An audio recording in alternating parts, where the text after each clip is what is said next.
रामकृष्ण हरी पंढरीच्या वाटेवरती आहोत आपण आणि संपूर्ण महाराष्ट्र आणि आंध्र प्रदेश कर्नाटकाच्या भागातून सावळ्या विठुरायाच्या दर्शनाला वारकरी निघालेले आहेत। शनिवारी आषाढी वारीचा दिवस आहे। आषाढी वारीच्या निमित्ताने संपूर्ण महाराष्ट्र राज्यातून वारकरी विठ्ठलाच्या भेटीसाठी जातात।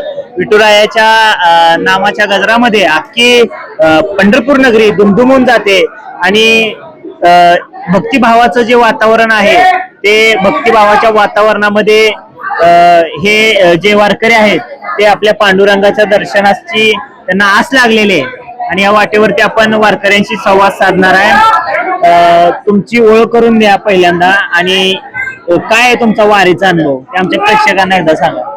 नमस्कार, मी डॉक्टर नागराज चौखंडे, श्री सद्गुरू विश्वनाथ महाराज रुपडीकर ट्रस्ट कोल्हापूर, विश्व पंढरी या नावानं आमचं मठ आहे कोल्हापूरला। आणि 2014 पासून म्हणजे माऊलीची जशी पालखी चालू आहे तेव्हापासूनच आमची पालखी पण चालू आहे पायी वारीची। परंतु कोल्हापूर ते पंढरपूर ही पायी वारी जी आहे परमपूज्य आनंदनाथ महाराज सांगवडेकर यांच्या प्रेरणेनं कोल्हापूर ते पंढरपूर ही पहिल्यांदा वारी 2014 पासून सुरुवात झाली। या वारीच्या सेवेमध्ये म्हणजे चालत असताना संपूर्ण महाराष्ट्र किंवा संपूर्ण भारतातूनच डॉक्टर लोक सगळे कोल्हापूरला जमतात एका ठिकाणी आणि एका ठिकाणी ते जमून सद्गुरूंच्या प्रेरणेनं तिथून पायी वारी चालू होते आणि ती पायी वारी 8 दिवसाची असते आणि ह्या 8 दिवसामध्ये सर्व डॉक्टर आपला दवाखाना बंद करून त्यांचा सर्व संसार जो काही असेल त्यांचा व्यवसाय असेल, काही उद्योजक पण आहेत त्याच्यामध्ये, काही इंजिनियर आहेत, काही शेतकरी आहेत, सर्व प्रकारचे जे साधक आहेत महाराजांचे ते साधक एका ठिकाणी कोल्हापूरला जमतात 8 दिवस अगोदर आणि मग आमची पायी वारी तिथून सुरुवात होते। पहिल्यांदा आमचा मुक्काम पेठ वडगाव मध्ये असतो आणि पेठ वडगावचा मुक्काम झाल्यानंतर दुसरा मुक्काम आमचा औदुंबरला असतो, तिसरा मुक्काम आमचा चिंचणीला असतो आणि चौथा मुक्काम आमचा करंजेला असतो आणि 5वा मुक्काम आमचा हा भिंगेवाडीला कृषी तंत्र विद्यालयावरती असतो, 6वा मुक्काम हा आमचा दिगंचीला असतो, 7वा मुक्काम हा आमचा मुहूदला असतो आणि 8वा मुक्काम आमचा पंढरपूरला असतो। तर या पायी वारीमध्ये आम्हाला बरंच सहकार्य राहण्यासाठी म्हणा, जेवणासाठी म्हणा, नाश्त्याच्या जी सोय आहे ते सर्व सोयी खूप छानरित्या आम्हाला मिळतं, लोकांकडनं प्रतिसाद मिळतो।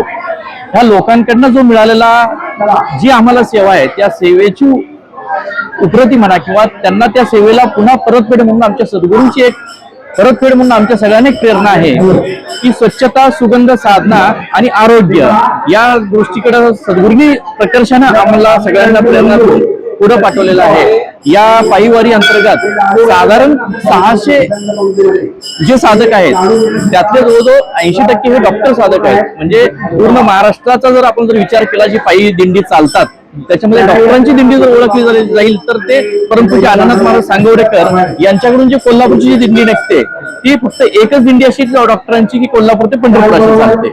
तर या दिंडीमधीची विशेषता असा आहे की दिंडीच्या उपक्रमांतर्गत आपण चालतो तरच म्हणजे आपलं शारीरिक शुद्धी तर आहेच, मानसिक शुद्धी तर आहे स्वतःची, परंतु त्याच व्यतिरिक्त ज्या ज्या गावातून आपण जातो त्या त्या गावामध्ये आपण आरोग्य सेवा देतो। आयुर्वेदिक शुद्ध आयुर्वेदिक औषधं वापरली जातात आणि तिथले जे काही शरीरानं आजारानं ग्रस्त आहे, शरीराच्या आजारानं त्यांना सुद्धा ते त्याच्यामध्ये आपण सर्व वैद्य डॉक्टर मंडळी आहेत ते प्रत्येक गावामध्ये तिथं आयुर्वेदीय आरोग्याच्या दृष्टीने सेवा दिली जाते आणि त्यांचं आरोग्य तपासणी केलं जातं आणि फुकट औषधं दिली जातात। याच्या व्यतिरिक्त हरितवारी हा उपक्रम उभारतो, त्याच्यामध्ये आपण ज्या ज्या ठिकाणी दुष्काळी भाग आहे, जिथं झाडांची संख्या कमी आहे अशा ठिकाणी आपण येताना झाडं लावतो।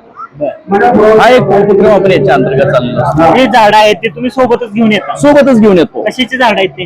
ही आम्ही ज्या उष्णकटिबंधाच्या प्रदेशामध्ये जी झाडं लागली पाहिजे, जिवंत जगली पाहिजे त्याचा अभ्यास करून त्याची टीम वेगळी आहे, त्याचा अभ्यास करून आम्ही त्याप्रमाणे झाडांची ते तिथं आपण रोपण करतो त्यांच्या अस्तित्व आणि पुन्हा दुसरं झाडं लावत नाही तर त्याचं संगोपन कसं होईल आसपासच्या शेतकऱ्यांना किंवा जी घरं असतील त्यांना आपण सांगतो की याचं संगोपन तुमचं करायचं वर्षभर बघा, आम्ही मदत करू आधीमध्ये, पुन्हा आमचे साधक जातात। ही हरितवारी सुद्धा आमची गेली साधारण 2014 पासून चालू आहे या रस्त्याला आम्ही ज्यावेळेस आलो ते। आणि याच्या व्यतिरिक्त अजून एक उपक्रम चालवतो की आरोग्याबद्दल माहिती आणि शैक्षणिक माहिती, ती पण आध्यात्मिक माहिती जे मुलांना आज गरजेचं आहे, या काळामध्ये गरजेचं आहे, ते एक आमच्या सद्गुरूंच्या कृपेनं आम्ही काही शाळा निवडलेल्या आहेत। त्या शाळेमध्ये आम्ही आरोग्याच्या दृष्टीनं व्याख्यान घेतो, त्याचबरोबर अध्यात्म जी आता गरज आहे त्याच्या दृष्टीने त्या मुलांना व्याख्यान दिली जातात. असं येताना तो एक शैक्षणिक आणि आध्यात्मिक सुद्धा एक वारी घडते त्यासोबत असा. आणि असं सगळा हा जो संगम म्हणतो आपण, आध्यात्मिक, शैक्षणिक, हरितवारीचा जो आमचा उपक्रम आहे त्याच्याबरोबर सध्या चालणं, आरोग्याच्या दृष्टीने असेल, हा सगळा संगम जो आहे परमपूज्य अण्णानंद महाराज सांगोडेकर यांच्या प्रेरणेतून आपण हा वारी कोल्हापूर ते पंढरपूर. आणि हे 8 दिवस म्हणजे खरंच हे 8 दिवस आम्ही जगतो असं आम्हाला वाटतं. म्हणजे कळत नाही हे कसं आम्ही जगतो. 8 दिवस हेच आमचे आहेत असं वाटतं. आणि हे सगळं शक्य आहे ते सद्गुरूंच्या कृपेमुळं आणि त्यांच्या प्रेरणेमुळं. आणि विशेष आज तुम्ही इथं विसावा घेतलाय, आता इथून तुम्ही पंढरपूरला जाणार. आज संध्याकाळचा काय प्रोग्राम असतो तिथं संध्याकाळी पोहोचल्यानंतर आमचं तिथं भजन असतं, कीर्तन असतं आणि त्याच्यानंतर ज्या साधकाला जमतं डायरेक्ट दर्शन तर आता पंढरपूरमध्ये खूप गर्दी असते, शक्य नसतं. कळस दर्शन असतं. कळस दर्शन करून आम्ही पुन्हा परत आमच्या गावी निघतो, असं हे आमचं असतं. आणि विशेषतः ह्या वारीच्या रोडला एक सांगायचं हे म्हणजे आम्हाला जे लोक मदत करतात त्याच्यामध्ये सगळेजण आम्हाला मदत करतात. परंतु कृषी तंत्र जे आम्ही थांबतो भिंगेवाडीला, बापू म्हणजे श्री आनंदरावजी पाटील साहेब यांच्याकडून भोजन सगळ्या दिंडीला असतं आणि ते त्यांच्या पद्धतीनं स्वयंपाक तयार करतात. म्हणजे बाजरीचं भाकरी, पिठलं आणि एक वेगळीच मेजवानी जी आहे ते सगळ्या महाराष्ट्रातनं काय सगळ्या भारतातनं जे वैद्य येतात किंवा डॉक्टर मंडळी किंवा जे वारीमध्ये जे साधक येतात त्यांना एक वेगळीच चव त्या बापूंच्या मुळे. आणि त्यांनी पूर्णपणे सगळ्या दिंडीला मोफत सगळं सेवा म्हणून देतात. म्हणजे तिथं राहण्याची व्यवस्था म्हणा, सगळं जातीनं स्वतः उभारून लक्ष राहणं आणि सगळी ती सेवा देणं. आणि एक एकटे बापूच नाही, त्यांच्या अख्खं कुटुंब म्हणजे मनोज असतील, त्यांच्या सुनबाई असतील, आता ज्या उपनगराध्यक्ष मॅडम ते असतील, सगळ्या जातीनं लक्ष घालून स्वागत करणं, दिंडीची पूर्णपणे सगळी देखभाल करणं. म्हणजे आल्यापासून बाहेर जाईपर्यंत जसा एखादा पाहुणा आपल्या घरात येतो, म्हणजे पाहुणा म्हणजे काय थोडक्यात पांडुरंग आल्यासारखं ते समजून प्रत्येक वारकऱ्याची ती सेवा करून पुन्हा पाठवतात. आणि पुन्हा जाईपर्यंत पुन्हा सगळी चौकशी करतात, कसं पोहोचला, तुम्ही व्यवस्थित आरोग्य आहे का सगळ्यांचं, अशी पण चौकशी करतात. म्हणजे आम्हाला पांडुरंग म्हणजे आम्ही जरी कोल्हापूरून निघालो तरी वाटेला प्रत्येक ठिकाणी बापूंच्या रूपासारखं असंच पांडुरंग आम्हाला भेटत गेलेले. तो एक अनुभूती आम्हाला आलेला आहे. तर मंडळी जे दिंडी आहे ती डॉक्टरांची दिंडी म्हणून संपूर्ण वारीमध्ये एक कोल्हापूरची दिंडी आहे ते प्रसिद्ध आहे. म्हणजे आपण त्यांच्याशी संवाद साधला, त्यांच्याकडून जाणून घेतलं की या वारीमध्ये यांच्या दिंडीमध्ये 80% हे डॉक्टर आहेत आणि उच्च शिक्षित लोकांची ही दिंडी आहे. याच्यामध्ये वेगवेगळे उद्योजक पण आहेत, इंजिनियर्स लोक आहेत आणि ज्या ठिकाणी हे राहतात त्या ठिकाणी पूर्णपणे स्वच्छतेचं पालन करतात. हरित क्रांती घडावी म्हणून उष्ण कटिबंध भागामध्ये वेगवेगळ्या पद्धतीची झाडे लावतात.